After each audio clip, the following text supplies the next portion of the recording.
اسلام ہمیں اس بارے میں کہتا ہے کہ جب بزرگ تنہا رہ جائیں تو ان کے غصے کو نہ آزماؤ.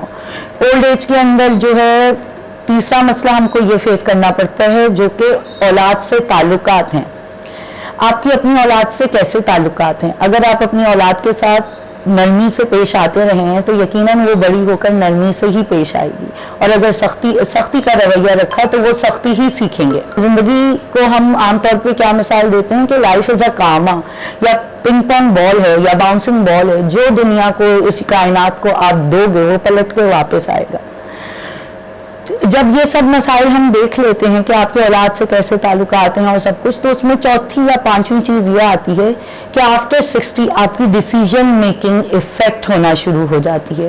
بہت ساری ذہنی اور جسمانی بیماریاں جن کا آپ نے ساری زندگی ڈٹ کر مقابلہ کیا ہوتا ہے وہ آپ کے ذہن اور جسم میں گھیراؤ کرنے لگتے ہیں. عورتوں کے مینوپاز کا سب کو پتہ ہے, مردوں میں بھی 10,000 قسم کے مسائل ہو جاتے ہیں. ایسے میں اولاد کا قریب نہ ہونا, رشتہ داروں کا دور ہونا, رشتہ داروں کا انتقال کر جانا, دوستوں میں سے کسی کا انتقال کر جانا, یہ سب مسائل انسان کو کسی بھی سائیکولوجیکل ہیلتھ کے لیے بہت پریڈکٹیبل کر دیتے ہیں. لیکن افسوس کی بات یہ ہے کہ ہمارے معاشرے میں ان سب چیزوں کو اپریشیٹ نہیں کیا جاتا. نہ بزرگوں کو ہم وقت دینا پسند کرتے ہیں, کیونکہ ظاہر سی بات ہے جب وہ بعض بزرگ بہت ہی اوور اچیورز ہوتے ہیں, بعض بزرگوں نے زندگی بھر کچھ اچیو نہیں کیا ہوتا, تو ان کی زندگی کی فرسٹریشنز, کامیابیاں سب رستے میں آتی ہیں جب ان سے بہت کم لیول پہ کوئی انسان ان کو کچھ بتانے کی کوشش کرتا ہے, عام طور پہ اولاد یا رشتہ دار. تو وہ لوگ اس چیز کو سمجھنا نہیں چاہتے کہ میری زندگی کا اتنا تجربہ ہے, کوئی ہمیں کیسے سمجھائے گا. تو ہمارا مذہب جب ہم سوشو کلچرل نارمز کی بات کرتے ہیں یا ایشوز کی بات کرتے ہیں, اس میں ہمارا مذہب ایسے ٹائم میں ہماری مدد کو آتا ہے اور وہ ہمیں بتاتا ہے کہ بزرگوں سے کیا رویہ رکھنا ہے, کیسا رویہ رکھنا ہے. جب رسول اللہ صلی اللہ علیہ وسلم سے کہتے ہیں کہ اپنے بزرگوں کو جھڑکو مت, چاہے وہ تم کو 100 دفعہ کچھ بولیں, یا رسول اللہ صلی اللہ علیہ وسلم کہتے ہیں کہ اپنی زبان کی تیزی اس ماں پہ نہ آزماؤ جس نے تم کو بولنا سکھایا. تو اس میں عقل والوں کے لیے بڑی نشانیاں ہیں. عام طور پہ ہم سب کی زبان اپنی, اور بدقسمتی سے کچھ لوگوں کے ہاتھ اپنی ماں پر چلتے ہیں. ایسے وقت میں جب ہمارے پاس فرسٹریشن ہوتی ہے, کچھ ہو نہیں رہا ہوتا, نہ ہم اپنے بچوں کو کچھ بولیں گے, نہ اسپاؤس کو کچھ بولیں گے, اور والد کو بھی نہیں بولیں گے, کیونکہ اکثر اوقات وہ اتھارٹی ہوتا ہے, اتھارٹی کے آگے آواز اٹھانے کی ہمت کسی کو نہیں ہوتی. لیکن ماں کو ہم سب ایک ہلکا انسان سمجھ کے اس سے اونچی آواز میں بات بھی کرتے ہیں, اور بعض اوقات گھر سے بھی نکال دیتے ہیں, اور بہت ہی برا سلوک دیکھا جاتا ہے. پچھلے دنوں ہم سب نے ہمارے قومی نشریاتی ادارے کے اوپر بھی دیکھا کہ ماؤں کے ساتھ کچھ لوگوں نے کیا سلوک کرا, دے اینڈ اپ ان جیل. اب جب ہم ان سب ایشوز کے آخر میں آتے ہیں کہ کوپنگ اسٹریٹجیز کیا ہونی چاہیے, ہم سارے کام چھوڑ کے یا آپ سارے کام چھوڑ کے کسی بزرگ کے پاس نہیں بیٹھ سکتے, آپ ان کے مسئلے مسائل, ان کے ناسٹیلجیا کو نہیں سمجھ سکتے, جو کہ بالکل درست بات ہے. تو اس کے لیے کیا کوپنگ اسٹریٹجیز ہونی چاہیے, کیا ریسورسز ہونے چاہیے جن سے ہمیں اپنے بزرگوں کو آج کل کے زمانے میں اکوپ رکھنا چاہیے. سب سے پہلے تو آتا ہے اسمارٹ فون یا ٹیبز. آپ اپنے بزرگوں کو دیں, اس کا استعمال کرنا بہت ہی زیادہ آسان ہے. یوٹیوب پہ یا نیٹ فلکس تو چلے رہنے دیں. یوٹیوب پہ اکثر پرانے ڈرامے اویلیبل ہیں, مزاحیہ پروگرامز ہو گئے یا پرانی فلمیں ہوگی, پرانے گانے ہو گئے, جس کو دیکھ کر سن کر وہ لوگ انجوائے کرتے ہیں, اپنا آپ اوتھینٹک فیل کرتے ہیں, جو کہ آج کل کی دنیا میں نہیں کر پا رہے.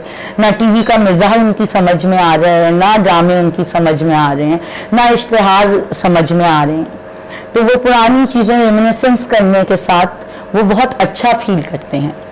دوسری چیز کیا آتی ہے, ہم ان کو پرانی تصویریں اسکین کر کے ان ٹیبز میں دے سکتے ہیں, ان کے پرانے دوست سوشل سائٹس پہ تلاش کر سکتے ہیں, یا ان کو فون میں لا کر دے سکتے ہیں ان کے ان بچوں سے, نواسے نواسیوں سے, پوتے پوتیوں سے جو ان کے قریب نہیں رہتے. تھوڑی دیر 5 منٹ کی گفتگو, 2 منٹ کی آڈیو ٹیپ, 5 منٹ کی ویڈیو کال ان کو سارا دن فریش کر سکتی ہے. ان کی سیلف ہائیجین کا خیال کرنے کے لیے انہیں پش کرنا پڑتا ہے. روزانہ نہانا بزرگوں کے لیے بہت ہی مشکل کام ہے, لیکن I am telling you, depression کو ایسے کر کے باہر بھگاتا ہے روزانہ نہانا, سر پہ پانی ڈالنا, فریش ہونا. اگر آپ گھروں میں رہتے ہیں تو گیٹ سے باہر نکالیں انہیں تھوڑی دیر کے لیے. فلیٹس میں رہتے ہیں اپنی گیلریز میں بٹھائیں, پودوں کے پاس.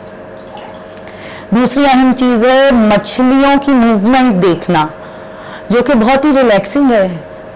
ہم چھوٹے تھے تو ہم دیکھتے تھے بہت سارے گھروں میں ایکویریمس تھے، لیکن اب کہیں پہ بھی موجود نہیں. مچھلیوں کی موومنٹ آپ کو بہت ریلیکس کرتی ہے. اسی یوٹیوب چینلز کے اوپر آپ ان کو وائٹ نوائزز یا ریلیکسیشن ساؤنڈز لگا کے دے سکتے ہیں، جو کہ ان کے نیند کے مسئلے کو بڑی حد تک حل کرے گی. کچھ بزرگ مذہب کی طرف رجحان رکھتے ہیں، وہاں پر آپ قرآن کا ترجمہ، تفسیر اور علماء اکرام کے انٹرویوز ان کو لگا کے دیکھ سکتے ہیں.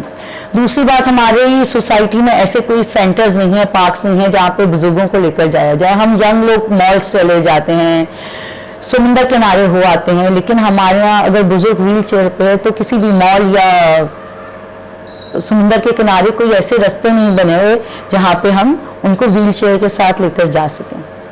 اور اگر یہ سب کچھ نہیں ہو سکتا تو اس کے لیے جو ہے ان کے لیے ڈفرینٹ چیزیں، گھر میں بچوں کا شور، جو جوائنٹ فیملی میں بزرگ رہتے ہیں بچوں کا شور ان کو اچھا نہیں لگتا. ایسی بات نہیں کہ وہ بچوں سے نفرت کرتے ہیں یا ان کو بچے اچھے نہیں لگتے یا کوئی اختلافات ہیں. ان کی ذہنی پوٹینشیل اس ٹائم تک آفٹر 60 اتنا نہیں رہا ہوتا کہ وہ بچوں کو جھیلیں یا بچوں کی شرارتیں برداشت کریں. بہت شکریہ. تھینک یو سو مچ مائدہ. آپ نے بہت اچھا ہمیں انفارمیٹیو سیشن ہمارا رہا آپ کے ساتھ، اور آپ نے بہت زیادہ اچھی ٹپس دی کہ کس طرح سے جو ہے وہ اولڈ ایج سٹیزنز جو ہیں وہ اپنی لائف کو جو ہے بہتر بنا سکتے ہیں. اور ظاہر ہے دیکھ بھال اور توجہ ان کو اس ایج میں چاہیے ہوتی ہے جو آپ دیں، اور نرسنگ وغیرہ ان سب چیزوں کا خیال رکھنا چاہیے جیسے باہر ممالک میں ہوتا ہے. اور ایک چھوٹا سا گفٹ ہماری طرف سے آپ کے لیے مائنڈ اینڈ ہیلتھ کی طرف سے ہے، اور انشاءاللہ آپ دوبارہ ہمارے پروگرامز میں آتے رہیے گا. پھر ہم نیکسٹ سیشن میں دوبارہ آپ کے ساتھ حاضر ہوں گے. جب تک کے لیے اللہ حافظ.